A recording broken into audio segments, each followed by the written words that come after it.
আসসালামু আলাইকুম, সবাই কেমন আছেন? আশা করি ভালো আছেন। তো অনেকেই ভিডিওটা দেখে বুঝতে পারছেন যে আজকে আমি কোথায় ঘুরতে আসছি। আজকে ঘুরতে আসছি বাংলাদেশ জাতীয় চিড়িয়াখানা, যেটা মিরপুরে অবস্থিত। তো এটা হচ্ছে চিড়িয়াখানার গেটের বাহিরের যে অংশটা, সেইটা এখানে বিভিন্ন রকম খেলনার দোকান, ফুলের দোকান রয়েছে। এখান থেকে আপনারা চাইলেই বাচ্চাদের জন্য বা বাড়ির জন্য খেলনা, ফুল কিনে আনতে পারবেন। তো আমি একটু নিজেকে দেখে নিচ্ছিলাম যে নিজের চেহারার কি অবস্থা। তো রোদে গেমে চুলগুলো অনেকটাই এলোমেলো হয়ে গেছে এবং আমি অনেকটা ক্লান্ত শরীর নিয়ে একটু ঘোরাফেরা বাহিরে বাতাসে, তারপর চলে গেলাম টিকিট কাউন্টারের দিকে।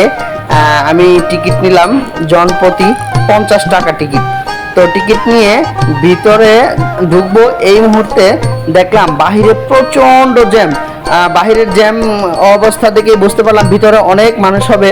তো টিকিট কেটে ভিতরে ঢুকে পড়লাম আমি।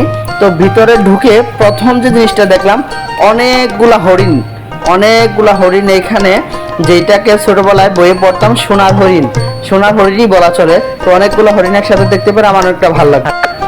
হরিণ দেখা শেষ করে চলে আসলাম আরেকটা খাঁচার কাছে। তো খাঁচার ভিতরে দেখতে পেলাম বন্দি অনেকগুলো সজারু। তো সজারু দেখতে আমার ভালো লাগলো না, তো তাই আমি অ্যাভয়েড করে অন্য আর দিকে চলে গেলাম। তো দেখতে পেলাম বিশাল দানব আকৃতির একটা উট পাখি। তো উট পাখি দেখতে ভালো লাগলো আমার। তো অপেক্ষা করছিলাম যে কখন উট পাখিটা একটু ছুঁয়ে দেখবো। তো দীর্ঘ অপেক্ষার পর উট পাখিটা একটু কাছে আসলো। তো আমি তাকে একটু ছুঁয়ে দেখলাম, ফিলটা অনেক ভালো লাগলো আমার, অনেক অনুভূতিটা ভালো। উট পাখি ছুঁয়ে দেখার অনেক শখ ছিল, উট পাখি ছুঁয়ে দেখলাম। তো উট পাখি দেখা শেষ করে আমি অন্য আরেকটা খাঁচার কাছে চলে আসলাম। খাঁচার কাছে চলে আসতে এইখানে লেখা দেখলাম এগুলা হচ্ছে ইমু। তো এর আগে কখনো সামনাসামনি দেখা হয়নি ইমু।